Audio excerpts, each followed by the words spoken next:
نبی علیہ السلام کے ایک صحابی تھے، ان کا نام تھا حضرت عبداللہ رضی اللہ تعالیٰ عنہ۔ ان کے اسلام لانے کا واقعہ کچھ عجیب ہے، بڑی محنتیں تکلیفوں سے وہ مسلمان ہوئے۔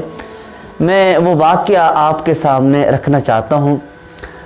حضرت عبداللہ رضی اللہ تعالیٰ عنہ اپنا واقعہ بیان کرتے ہیں کہ میں بچہ تھا اور میں یتیم تھا۔ میری ماں اور میں ہم چچا کے گھر میں رہتے تھے۔ میرے چچا نے مجھے بکریاں لے کے دی تھی، میں سارا دن بکریاں چرایا کرتا تھا۔ تو میں ایمان والوں کے، اسلام والوں کے، نبی علیہ السلام کے حالات واقعات سے آگاہ تھا، سنا کرتا تھا، لوگ سنایا کرتے تھے۔ میرے دل میں نبی علیہ السلام کی محبت بیٹھ چکی تھی، دل کرتا تھا کہ میں مسلمان ہو جاؤں، لیکن چچا سے ڈرتا تھا، یتیم تھا اور ان کے گھر میں رہ رہے تھے، تو میرے دل میں توحید بیٹھ چکی تھی۔ ایک دن میں نے چچا سے کہا، اے چچا، میں آپ کو دیکھ رہا ہوں، آپ مسلمان نہیں ہو رہے ہیں، تو میں مسلمان ہونا چاہتا ہوں۔ چچا بڑے غصے میں آ گئے۔ چچا نے کہا، یہ کیسی باتیں کر رہے ہیں؟ اگر آپ مسلمان ہوئے میں آپ کے کپڑے اتار دوں گا۔ تو اس نے اسی وقت کپڑے اتار کے رکھ دیے، بکریاں چھوڑ دیں۔ چچا سے کہا، الوداع، میں جا رہا ہوں نبی علیہ السلام کے پاس، میں کپڑے آپ کے اور بکریاں چھوڑ کے جا رہا ہوں۔ امی کے پاس آئے، امی گھر میں تھی۔ جس وقت ماں نے دیکھا کہ یہ بچے نے کیا اپنی حالت بنا رکھی ہے، کپڑے بھی نہیں ہیں، پوچھا، بیٹے یہ کیوں کیا ایسا، یہ کس نے کیا ہے؟ تو امی کو پورا واقعہ سنایا۔ تو ماں اس کے کہتی ہے، بیٹے دیکھو، ہم غریب ہیں، ہمارے پاس نہ کچھ پیسہ ہے، نہ تیرا باپ ہے، اور مدینہ کا سفر بہت لمبا ہے، آپ بچے ہیں، زیادہ راہ سفر کے لیے سواری بھی نہیں، کچھ بھی نہیں آپ کے پاس، آپ کیسے جائیں گے؟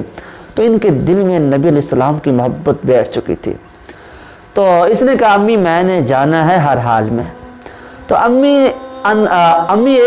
نے ایک کمبل دیا اسے، اور کمبل کے اس نے 2 ٹکڑے کیے، ایک ٹکڑا تہ بند بنا لیا اور ایک ٹکڑے کی چادر بنا لی، اور چلے گئے مدینہ کی طرف۔ بچے ہیں لیکن نبی اسلام کی محبت بھی تو ہے نا۔ اور مدینہ میں گئے، رات کو پہنچ گئے، مسجد نبی میں بیٹھے ہوئے ہیں، انتظار میں کہ نبی علیہ السلام کس وقت آتے ہیں۔ نبی علیہ السلام آئے، نبی علیہ السلام نے پوچھا کون ہو، اس نے سارا واقعہ بتا دیا۔ تو نبی علیہ السلام نے ان کا نام پوچھا، اس نے کہا کہ میرا نام عبدالعزہ ہے۔ نبی علیہ السلام نے فرمایا، تیرا نام آئندہ عبداللہ ہوگا۔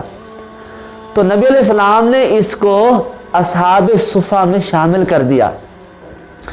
اب یہ اصحاب صفہ میں رہتے ہیں، قرآن مجید کو یاد کرتے ہیں، جو آیات نازل ہوتی ہیں۔ ایک دن اونچی آواز سے ذکر کر رہے تھے، تو قرآن پڑھ رہے تھے، لوگ سوئے ہوئے تھے۔ حضرت عمر رضی اللہ تعالیٰ عنہ نے دیکھا تو فرمایا، اے عبداللہ، لوگ سوئے ہوئے ہیں، آپ قرآن تھوڑا آہستہ پڑھیں، اتنی اونچی آواز سے نہ پڑھیں، لوگوں کی نیند کو خراب نہ کریں۔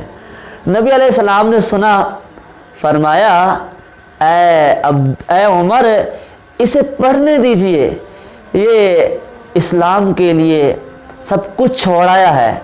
لیکن نبی علیہ السلام کو اس کے ساتھ محبت تھی۔